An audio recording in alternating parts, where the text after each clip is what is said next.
The Twi'leks were one of the most numerous and widespread sentient species in the Star Wars galaxy, second only to humans in both respects. Like humans, they were highly adaptable and staggeringly diverse, and the tides of galactic history spread them far and wide across the galaxy. But the historical similarities between the two species end there. While humans were the dominant species of the galaxy, having set out from the core to explore and colonize, Twi'leks were widely oppressed, and they were widespread because many of them had been taken from their remote homeworld as slaves. The Twi'leks were one of galactic civilization's favorite punching bags, and in this video, we'll be doing a deep dive into their tragic history, as well as their culture, physiology, and more.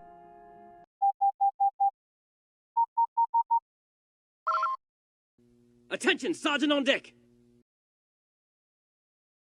The Twi'lek homeworld, Ryloth, was located in the Gorless sector in the remote reaches of the Outer Rim, even farther from the core worlds than Tatooine.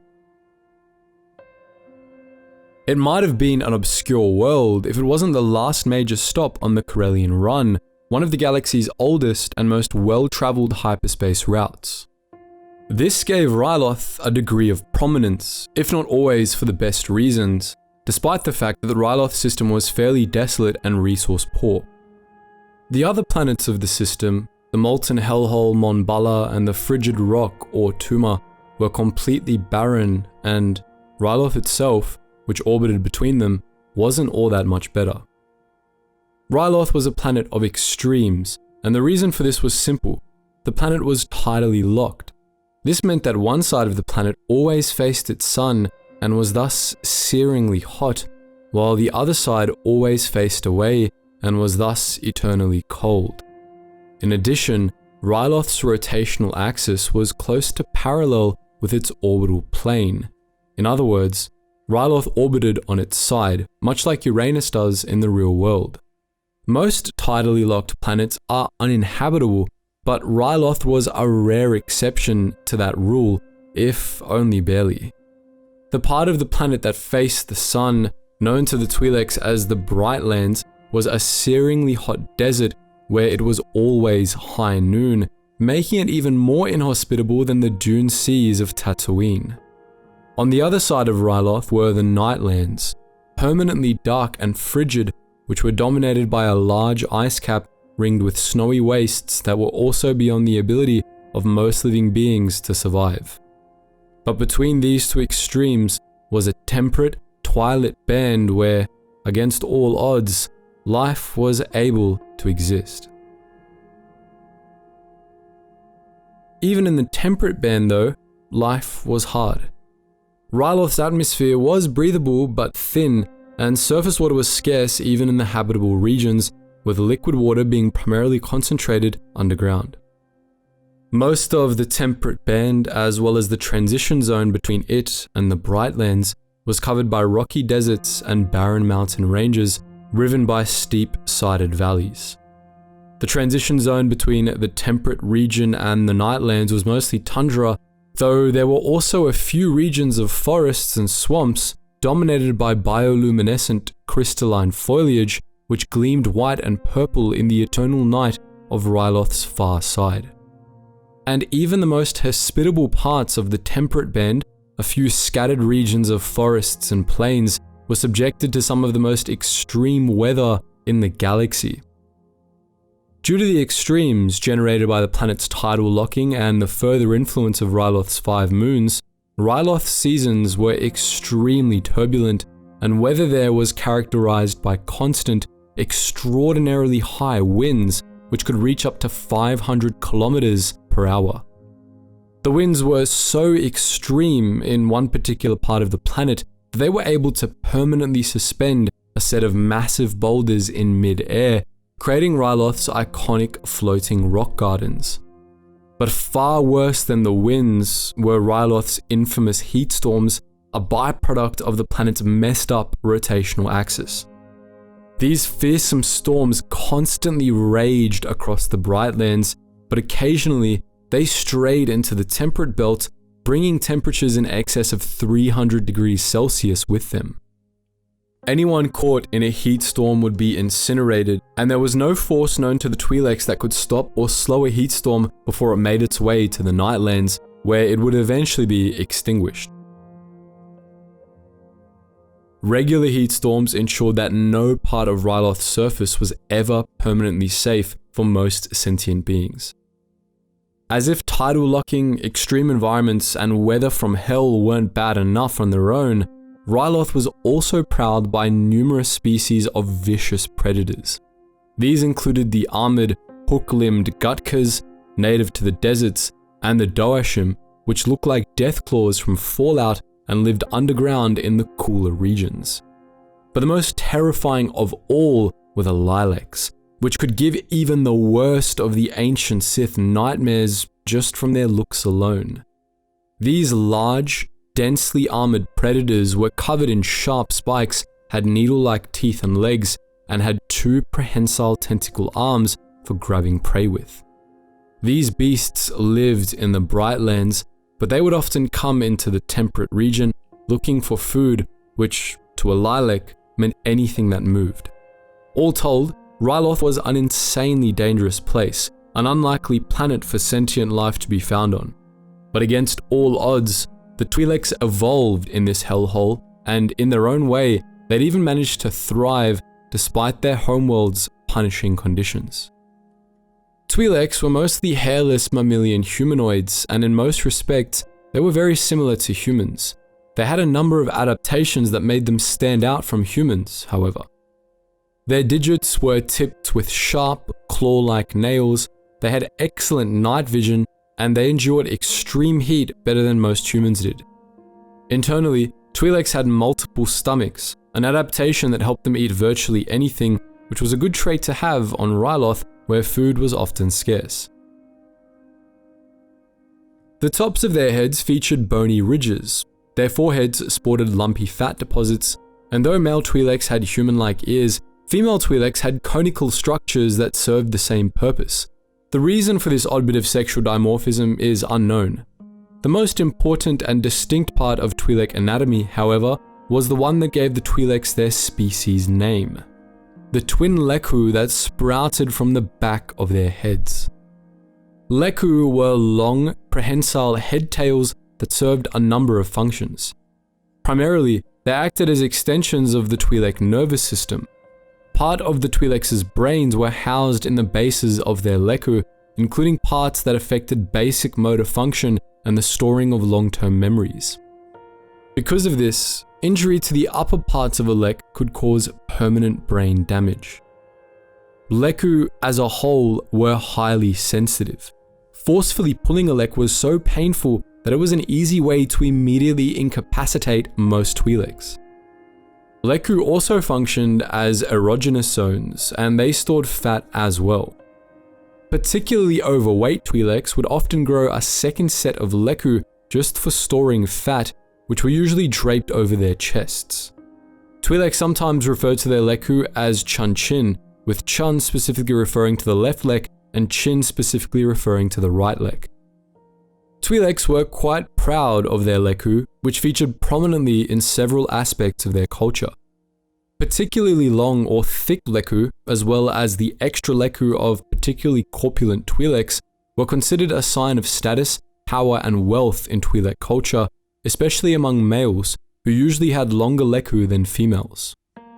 But perhaps the most fascinating role lekku had in Twi'lek culture was their role in language. Lekku were prehensile, and Twi'leks had a whole language of lekku gestures they could use to communicate in complete silence. Lekku language was incredibly subtle and near impossible for non-Twi'leks to decipher, allowing Twi'leks to send each other secret messages or have private conversations in public. The Twi'leks' main spoken language, Ryll, was given texture and additional layers of meaning by the speaker's lekku body language, although this was usually a subconscious expression of emotion rather than intentional messages. The Twi'leks themselves saw it more as a form of spiritual expression than as a proper language, and it took enormous concentration for Twi'leks to be able to lie with their lekku. Most Twi'leks were trilingual and biliterate, able to speak Ryll, Leku, and Basic, and write in Basic and in Ryll's written equivalent, which was pictogram-based.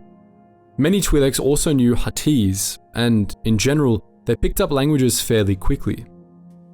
In the days of the old Sith Wars, the Twi'leks also used a simplified version of Ryll as a trade language.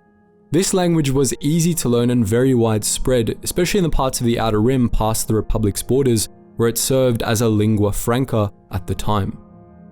The Twi'leks' second most recognizable trait, after their Leku, was the wide array of vibrant skin colors they had, which included green, orange, yellow, tan, blue, white, purple, and red. These usually indicated which region of Ryloth a Twi'lek was from, and some were more common than others. Green-skinned Twi'leks were among the most common, while blue-skinned Twi'leks, known as Ritian Twi'leks, were more rare. The rarest of all were the Lethan Twi'leks, whose red skin was the result of a genetic mutation rather than a mark of regional origin. Only 1 in a million Twi'leks had red skin, something many Lethan Twi'leks took pride in.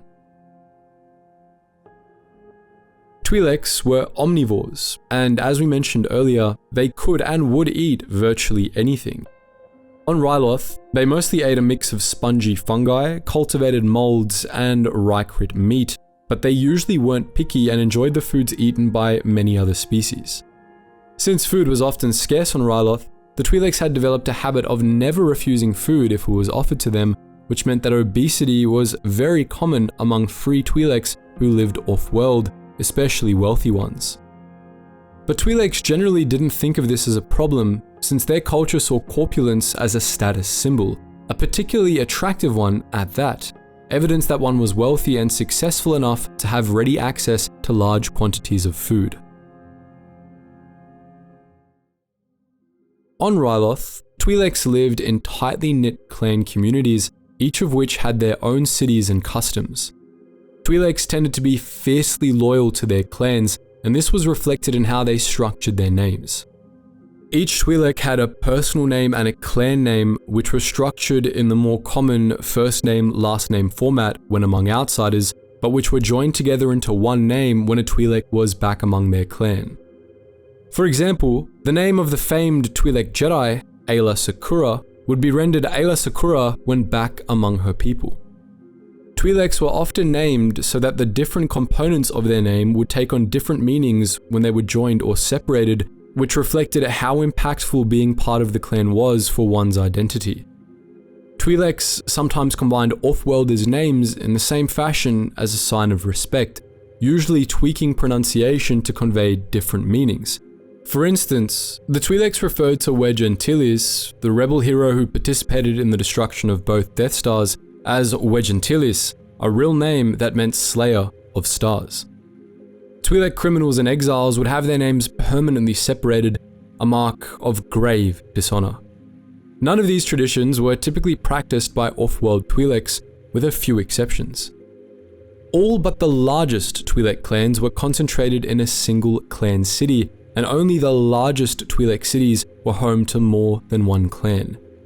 This contributed to the tightly knit nature of Twi'lek clans, which essentially acted as small nations in their own right, but also meant that Twi'leks often lacked a sense of species or planet-wide unity, considering Twi'leks of other clans to be as alien as off-worlders.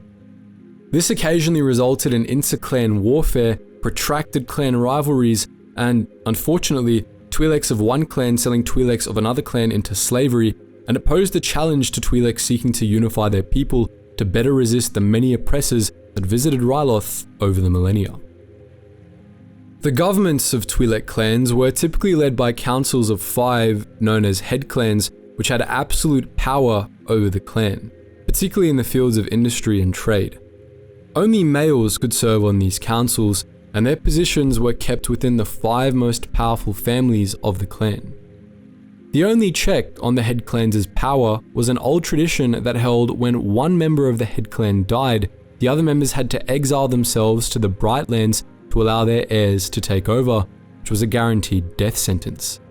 This prevented individual generations of clan elders from holding on to power for too long, or at least it did so in theory, and in practice, clan elders were extremely creative at finding ways to avoid exile. In keeping with their largely communal clan culture, Twi'leks were well known for their hospitality. It was customary for Twi'leks to exchange gifts with their guests, especially strangers, and they would often throw parties to welcome large numbers of guests, as though the Twi'leks on Ryloth were often poor, it was customary for them to share what they did have. Even off-world Twi'leks that hadn't been raised in the same culture were often generous and sociable, though there were exceptions, particularly among the Twi'leks who had spent most of their lives as part of the galactic underworld.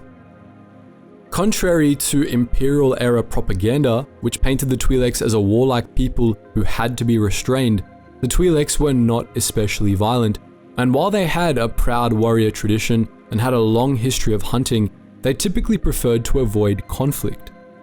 As a popular Twi'lek proverb claimed, one cannot defeat a heat storm, one must ride it, and accordingly, Twi'leks often avoided taking strong stances or making a stand, preferring to go with the flow and see where that got them. Nonetheless, when Twi'leks did decide to stand and fight, they could be ferocious opponents, especially when they were fighting in defense of their homes and people.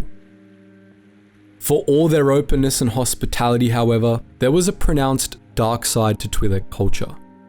The Twi'leks' feudal, absolutist head clan system led to massive social and economic inequality within clans, and poor Twi'leks had rough lives, driven into slums on the outskirts of clan cities and often forced into slavery.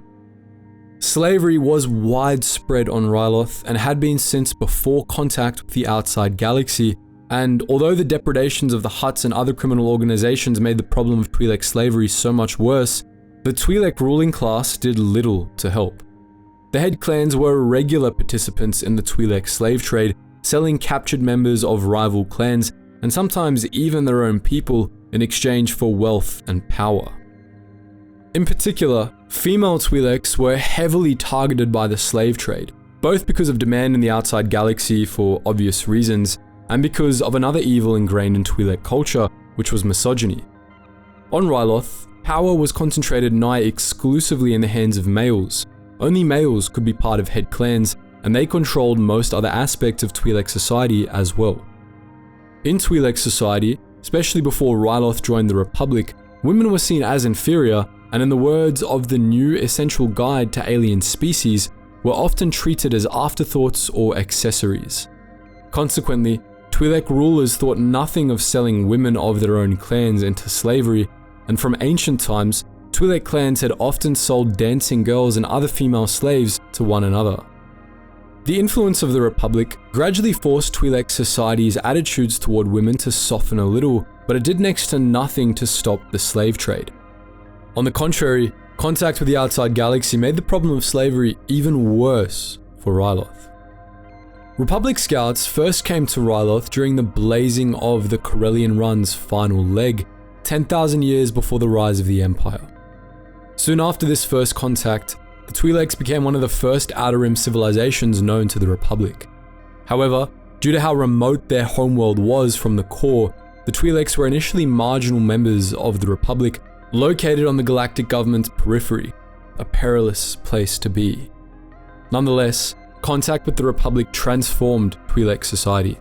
The Twi'leks were never able to develop all that much high technology of their own, as the punishing conditions of their homeworld kept them focused on immediate survival needs, but as nominal members of the Republic, they were able to import and appropriate Republic technology for their own use.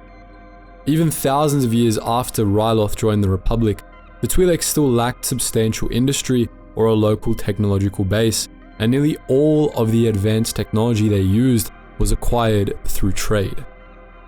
As a result, even during the time of the Clone Wars, most settlements on Ryloth were still simple and low-tech by the standards of most other worlds, though when they had access to it, Twi'leks were quite good at figuring out outsider technology.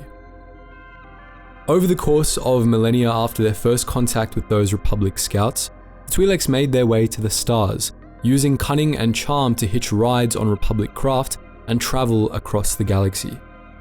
As a result, despite Ryloth's total lack of a local space travel industry, the Twi'leks were able to spread far and wide, establishing populations on planets all across the galaxy. Many of these populations began with groups of Twi'leks slaves, but many Twi'leks left Ryloth of their own free will, leaving their homeworld behind in search of planets with environments that didn't suck. Some Twi'leks who left Ryloth regularly returned to reunite with their clans and families, but many off-world Twi'leks had no problems leaving their clans and former homes behind indefinitely, and after a few generations on new worlds, off-world Twi'leks usually felt little to no connection to Ryloth or their ancestral clans. For millennia after joining the Republic, Ryloth was obscure and mostly left to its own devices, an outlying rimworld known only as the ancestral home of the many Twi'lek expatriates that were spreading across the galaxy. But about 5,000 years after Ryloth joined the Republic, the course of the planet's history would change forever after a valuable resource was discovered in its crust: Ryll spice. Ryll was a relatively weak but highly addictive hallucinogenic spice. It had select medical applications, but it was most popular and most dangerous as a recreational drug. Ryll was found in large blooms in Ryloth's crust, and though it could be found on a scattering of other planets, it was especially common on Ryloth. When it became widely known that Ryll could be found in excess on Ryloth, the galaxy took notice of the planet. Twi'lek clan leaders, seeing an opportunity for profit, put their people to work mining and processing Ryll, which they exported all throughout the Republic. The Republic quickly cracked down on the Ryll trade, banning its sale to everyone except a few specially licensed pharmaceutical companies, but this just shifted the Ryll trade to the black market, and criminal organizations began swooping in to buy Ryll shipments from Twi'lek clans. Pandora's box had been opened, and Ryloth would never be the same. In 4800 BBY, in the hopes of ending criminal involvement in the rapidly growing Ryll trade, the Republic allowed the Neimoidians to attain exclusive rights for the distribution of Ryll spice through contracts with Twi'lek clan leaders. This initially stymied the illegal Ryll trade, but it wasn't to last. Neimoidian control of the trade led to the Gank massacres, in which a species the Neimoidians had sold Ryll to were driven psychotic by the drug and were subsequently subjected to a genocide by the mercenaries the Neimoidians hired to stop them, who then went to war against the Republic. Following this bloodbath, the Neimoidians lost control of the Ryll trade, which promptly fell under Hutt control. Once the Hutt seized control of the Ryll trade, they were able to effectively take control of Ryloth itself by proxy. They took over the Ryll mines from the Twi'lek head clans and staffed them with enslaved Twi'lek workers, who the Hutt often worked to death in the dangerous conditions of the mines. The Hutt-run Ryll mines outcompeted the few remaining legitimate mines, and by the old Sith Wars, the entire Ryll trade from mining to distribution was under Hutt control. Under the Hutts, slavery became far more widespread on Ryloth. Many enslaved Twi'leks were put to work in the mines, while others, especially women, were either taken off-world to serve the Hutts or sold on the open market. Twi'lek slaves, especially dancing girls, spread rapidly across the Outer Rim, particularly in Hutt space, where they were treated as status symbols by Hutt crime lords. Through all of this, the Republic and its Jedi protectors were powerless to do anything about the situation. The Twi'lek clan leaders were in league with the Hutts, who won their allegiance with generous bribes, denying the Republic or the Jedi jurisdiction to intervene, especially given that Ryloth was remote and hard to monitor. Over the course of centuries, the Twi'lek slave trade steadily grew in scope, and slaves eventually eclipsed Ryll as Ryloth's #1 export.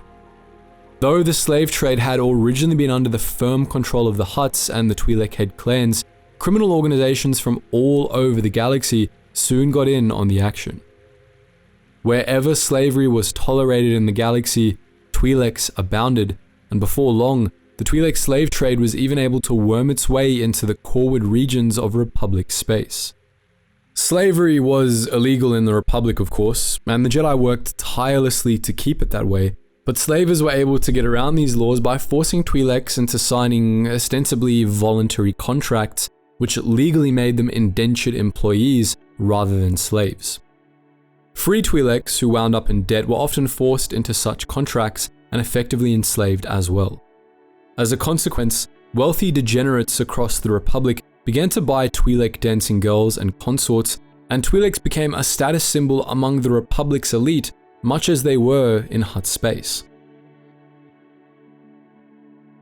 However, Twi'leks caught in such exploitative contracts weren't always doomed to a life of slavery forever. The Twi'leks were, after all, a cunning and adaptable people, and many found ways to escape and start new lives, while others were freed by the Jedi or other anti-slavery organizations. These freed slaves joined existing Twi'lek diaspora populations or founded their own, and they found their way into virtually every aspect of galactic society, from trade and politics to mercenary work and the criminal underworld. Twi'leks became the second most common sentient species in the galaxy, and even as Ryloth languished under de facto Hutt rule, Twi'lek merchants and spacers spread far and wide across the Outer Rim, and their trade language became the common tongue of remote, backwater worlds beyond the Republic's fringe. Many Twi'leks made a name for themselves in the galaxy around the time of the Old Sith Wars. These included the Jedi Knight Tot Donita, a hero of the Great Sith War, Mission Vow, a street urchin from Taris who joined the redeemed Revan on his quest to destroy the Starforge, Jar Leston, a Jedi Master who served on the High Council and oversaw the training of Jedi initiates, Yuthra Ban, the second in command of Korriban's Sith Academy, and the Twin Sons, two formerly enslaved sisters who had killed their master and developed a taste for blood, becoming the galaxy's most feared assassins. At some point after the end of the Galactic Wars, the Twi'leks were able to free their planet from direct Hutt control, though Hutt remained a powerful influence on Ryloth right up until the Clone Wars. This didn't change all that much for Ryloth, however, as the head clans were about as bad as the Hutts had been anyway. The Twi'lek clans continued to export Ryll spice, though going forward, they controlled their own mining operations and treated their miners a little better. Slavery also continued, as it was profitable for the clan leaders and their many allies in the criminal underworld. In the absence of direct Hutt control, conditions on Ryloth became a little less brutal, but these improvements were offset by regular harassment from pirates and mercenaries who regularly stole shipments of Ryll to sell on the black market. Twi'lek clans often sold slaves to these raiders as bribes to keep them away from the Ryll, and on the whole, the more things changed, the more they stayed the same. Ryloth came under Sith dominion during the new Sith Wars, and the Brotherhood of Darkness even had an academy on the planet that trained Sith assassins. The academy was destroyed and all Sith influence was purged from the planet after the 7th Battle of Ruusan, however. After Ruusan, the Republic entered a golden age, and as technology improved and the Republic became increasingly focused on the Outer Rim, Ryloth became a much more prominent Republic member world. The Twi'leks became a powerful force in galactic politics, but despite this, Twi'lek society itself changed little, and for the most part, life on Ryloth continued as it had for millennia. This lifestyle came into being long before the Twi'leks came into contact with the Republic. The Twi'leks had once been hunter-gatherers. In ancient times, their clans roamed the temperate parts of their homeworld, always on the move to avoid heat storms, surviving off game meat brought back by the hunters they regularly dispatched into the Nightlands. But the clans long ago shifted to a sedentary, agrarian way of life, living in secure, hidden clan cities where they cultivated edible molds and fungi. By the time the Republic came to Ryloth, the Twi'leks also had developed a basic industry, and they powered their cities with windmills and turbines that used Ryloth's brutal high winds to bring light, air circulation, and heat to their homes. These turbines remained the primary source of electricity for most cities on Ryloth, even after trade with the Republic brought more advanced technology to the planet. In general, even by the time of the Clone Wars, most Twi'lek settlements were simple and low-tech. Most Twi'lek clan cities were located underground in vast networks of caves, some natural and some artificial, with their entrances usually hidden in mountainsides and rocky outcroppings. Before the arrival of Republic technology on Ryloth, permanent settlements had to be built underground as a matter of necessity, as above-ground settlements would be harassed by Twi'leks and eventually destroyed by heat storms. Even in the modern era, most Twi'lek clans preferred to build their settlements underground, with thick blast doors to keep the ravages of the surface world out. Among the most notable underground Twi'lek settlements on Ryloth were the clan Warren Lebreen, the spaceport Salkasa, the mining town Lohima, the largest cities Jorikna and Kaladin, and one of Ryloth's 2 capital cities, Kalaun. Only in the most temperate parts of Ryloth, and only with the assistance of advanced technology that provided alternative means of protection from heat storms and Twi'leks, did the Twi'leks build above-ground cities and villages. Even these were only partially above ground, however, as most were built into cliffs or mountainsides, and even those that weren't still had vast warrens of tunnels running beneath them. Examples of these kinds of settlements were the spaceport cities of Resden and Nabat, both of which were devastated during the Clone Wars, as well as Ryloth's primary spaceport and second capital city, Lesu.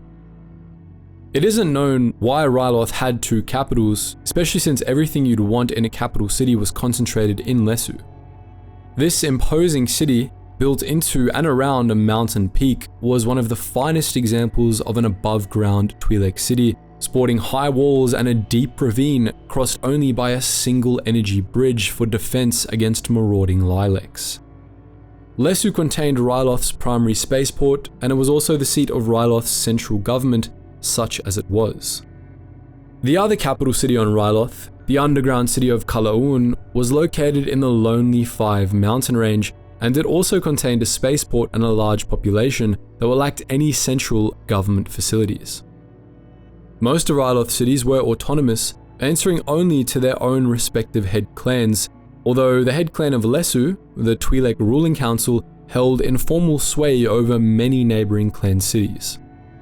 There was no real central government on Ryloth apart from the informal authority of the ruling council, which made the more obscure and remote Twi'lek cities ideal for use by criminal organizations, as they could just secure the allegiance of that city's clan council and then operate with impunity. However, Ryloth's head clans cooperated enough that the planet's representatives in the Republic were able to represent the whole planet's interests, or at least the interests of the whole Twi'lek ruling class. The senator from the Gorlas sector was usually a Twi'lek, and Ryloth also sent associate planetary representatives to the Senate as part of the Gorlas sector's delegation. These Twi'lek politicians often had extensive black market connections, and much like the clan leaders back on Ryloth, they tended to abuse political power for their own ends, as exemplified by the notoriously corrupt senator Chomfrey Ka. The most infamous Twi'lek senator, though, was Ka's successor, Orn Free-Tar. Tar was actually less corrupt than the average Gorlas sector senator, though he still milked his job in the Senate for every credit he could, which he spent on a lavish Galactic City penthouse, many sets of gaudy formal robes, a small army of female Twi'lek consorts, and, of course, lots of food. In the Republic's final decade, Tar was one of the most powerful voices in the Senate, a leading figure in the conservative Rim faction, and, during the Separatist crisis, the pro-war militarist faction.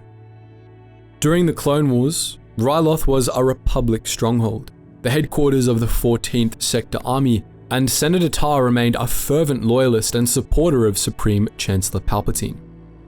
But support for the Republic wasn't universal among the Twi'leks, and not even the presence of a Sector Army headquarters on the planet ended up being a guarantee of safety.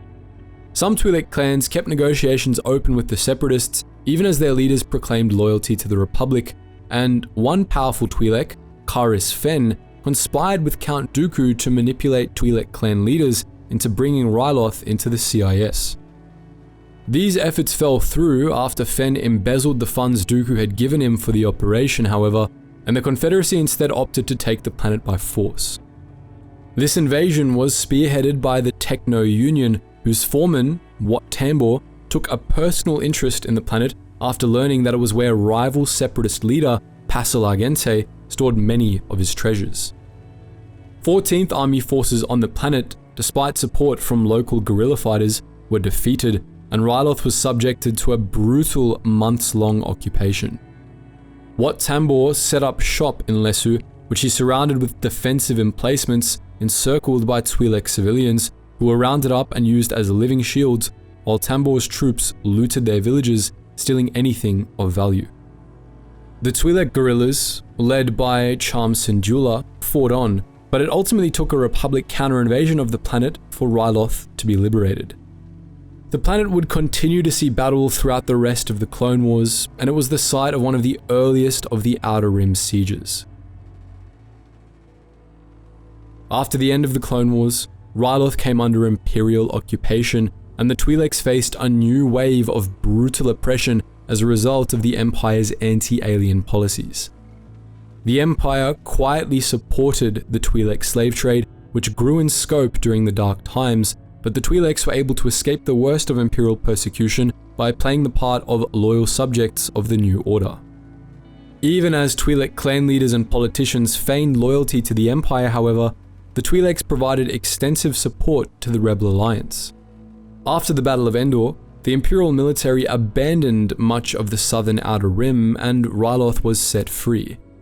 The Twi'leks initially hesitated to join the New Republic, but when they eventually did so, they became a prominent part of the new galactic government and its successors. Under the New Republic, the Twi'leks finally began to make headway in crushing the slave trade on Ryloth, and even as new crises struck the galaxy in the years after the end of the Galactic Civil War, things were finally looking up for the Twi'leks. So, that's our look at the Twi'leks, one of the most well-known and recognizable species in the Star Wars universe. But what do you think? Are there other species you'd like to see one of these long deep dives for? Let us know your thoughts in the comments section below, and as always guys, thank you so much for watching, and I hope to see you in the next video.